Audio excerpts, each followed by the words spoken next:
जिस पर श्री कृष्ण की कृपा बरसती है उसका जीवन संवर जाता है। अगर आप भी उस कृपा के पात्र बनना चाहते हैं तो इस चैनल को सब्सक्राइब जरूर करें। जब दो आत्माएं विवाह के बंधन में बंधती हैं तो वह केवल एक सामाजिक अनुबंध नहीं होता, वह होता है ईश्वर द्वारा नियोजित एक पवित्र संगम। प्रेमानंद जी महाराज कहते हैं, पति और पत्नी का संबंध संसार का सबसे निकटतम संबंध है। इसमें ईश्वर का अंश जुड़ा होता है। यह रिश्ता केवल शरीर से नहीं, आत्मा से होता है। विवाह का वास्तविक उद्देश्य आज के युग में विवाह केवल उत्सव बनकर रह गया है।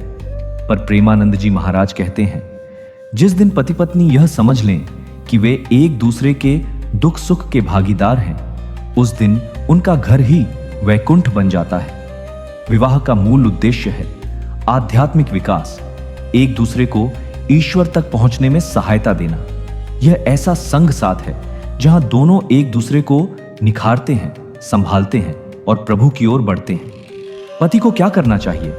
महाराज जी कहते हैं, पति को पत्नी में मां, बहन, सखी और परमात्मा का अंश देखना चाहिए। उसे उसका सम्मान करना चाहिए, उसकी भावनाओं को समझना चाहिए।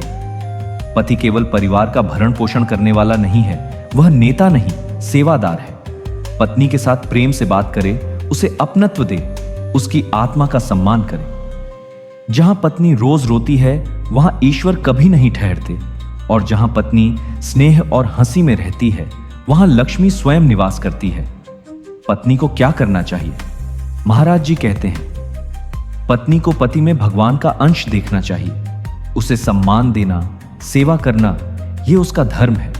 परंतु यह सेवा भय या दबाव में नहीं, प्रेम और श्रद्धा से होनी चाहिए। पत्नी यदि प्रेम और समर्पण से घर को संभालती है तो वह केवल गृहिणी नहीं, गृह लक्ष्मी बन जाती है। उसका मीठा बोल ही पति को संबल देता है। जिस घर में पत्नी मधुर बोल बोलती है वहां ईश्वर स्थायी निवास करते हैं। आपसी संवाद एक सेतु। आज के युग में रिश्ते इसलिए टूटते हैं क्योंकि संवाद की जगह संदेह ने ले ली है। प्रेमानंद जी महाराज कहते हैं, पति पत्नी के बीच संवाद नहीं रुके, भले ही विचार अलग हों पर दिल जुड़ा रहे। बातों को छुपाना नहीं चाहिए। नाराज हो तो शांत भाव से बताना चाहिए। एक दूसरे की बात को समझने की चेष्टा करनी चाहिए, क्योंकि रिश्ते तकरार से नहीं, तकरार के बाद भी साथ निभाने से टिकते हैं। एक दूसरे की कमियों को अपनाना।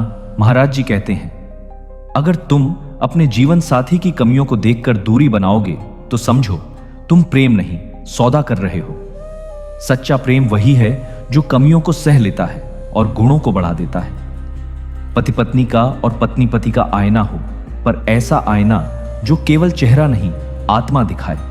संयम और विश्वास दो मजबूत स्तंभ। महाराज जी ने कहा, विवाह का रथ दो पहियों पर चलता है, संयम और विश्वास। इनमें से एक भी डगमगाया तो रथ उलट सकता है। पति को अपने मन, साथी और कर्म में संयम रखना चाहिए।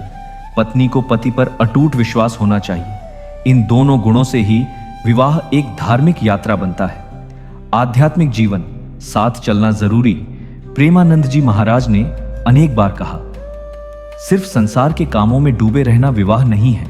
साथ में भजन करना, भागवत सुनना, सेवा में साथ देना, यही सच्चा गृहस्थ धर्म है। पति और पत्नी जब एक साथ प्रभु का नाम लेते हैं तो उनकी आत्माएं जुड़ जाती हैं। जहां स्त्री पुरुष मिलकर हरि नाम लेते हैं वहां घर मंदिर बन जाता है।